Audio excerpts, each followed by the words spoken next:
Assalamualaikum warahmatullahi wabarakatuh. Perkenalkan, saya Apit Wijayanto, calon guru penggerak Angkatan 8 dari Kabupaten Brebes. Dengan fasilitator Ibu Siti Mutrika, Sarjana Pendidikan, dan pengajar praktik Ibu Iis Indah Kurniasih, Sarjana Pendidikan Guru SD. Pada kesempatan ini, saya akan menyampaikan modul 1.1 koneksi antar materi yang berisi tentang kesimpulan dan refleksi pemikiran Ki Hajar Dewantoro.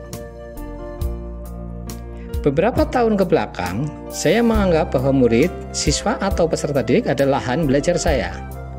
Mereka saya jadikan sebuah objek yang harus bisa menerima apa yang saya berikan berupa aneka ilmu yang ada pada buku. Saya sebagai guru harus bisa memberikan semua materi yang ada pada buku pada waktu tertentu kepada peserta didik. Sebagai hasil belajar semua peserta didik, saya harapkan bisa mengerjakan seluruh soal yang saya berikan pada saat ulangan dan harus bisa berhasil sesuai dengan KKM yang sudah ditentukan.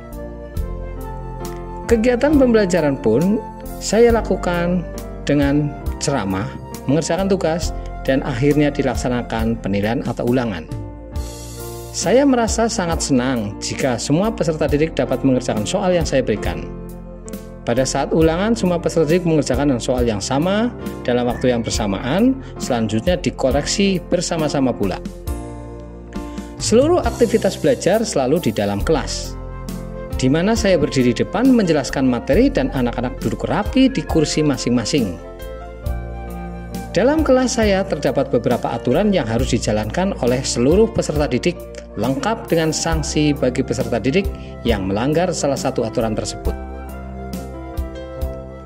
Setelah mempelajari modul 1.1 tentang refleksi filosofis pendidikan nasional Ki Hajar Dewantoro, konsep pendidikan yang beliau ajarkan menyadarkan diri saya bahwa apa yang selama ini saya lakukan sebagai guru kurang tepat karena saya hanya mendidik murid saya untuk membangun mereka menjadi anak yang pintar.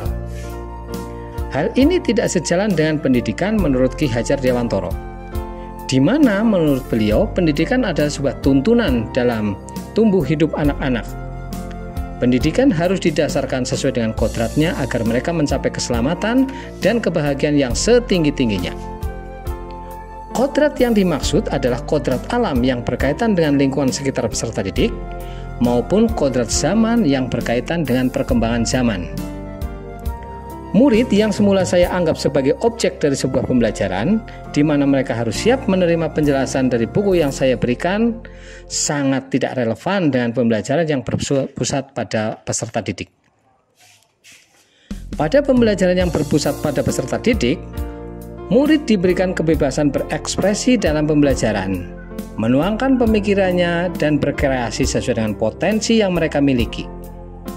Guru sifatnya hanya menuntun mereka mengarahkan potensi yang mereka miliki agar tidak terkontaminasi dengan pengaruh buruk yang ada di sekelilingnya berkaitan dengan kodrat alam.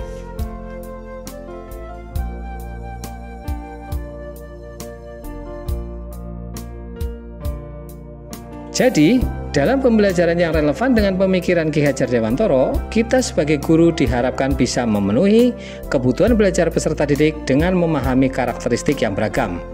Karena sejatinya, setiap anak memiliki keunikan masing-masing sesuai dengan kelebihan dan kekurangannya. Sebagai bentuk upaya saya mewujudkan pembelajaran sesuai dengan pemikiran Ki Hajar Dewantoro, maka langkah pertama yang saya coba adalah mengubah pola pikir tentang murid dan pembelajaran. Murid yang semula saya ibaratkan sebuah benda kosong dan siap menampung segudang ilmu, harus bisa saya yakini bahwa dalam diri setiap mereka memiliki keunikan dan karakteristik masing-masing. Saya harus bisa menggali secara maksimal potensi yang ada pada diri mereka, sehingga dalam pembelajarannya saya bisa memberikan pembelajaran sesuai dengan potensinya.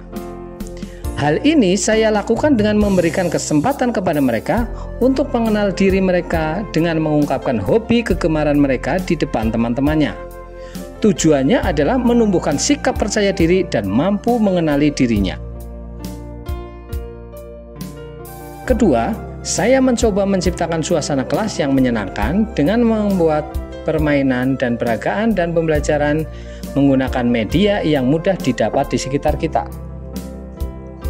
Yang ketiga, agar peserta didik dapat menyelaraskan diri dengan perkembangan zaman, maka dalam pembelajaran saya mencoba memberikan ruang kepada mereka untuk bisa menuangkan materi yang dipelajari menggunakan aplikasi yang ada pada gawai mereka. Tentunya hal ini dilakukan dalam bimbingan sebelumnya. Yang keempat, sebagai guru saya harus bisa memberikan contoh dari hal yang paling mudah dan sederhana seperti menjaga kebersihan lingkungan, membersamai mereka dalam regu kerja dan turut memberikan contohnya, membuang sampah pada tempatnya, belajar menghargai waktu dan menyambut kehadiran peserta didik dengan bersalaman, sehingga peserta didik akan tertarik untuk hadir tepat waktu. Demikian, semoga video ini menginspirasi Bapak Ibu guru hebat. Salam guru penggerak. Wassalamualaikum warahmatullahi wabarakatuh.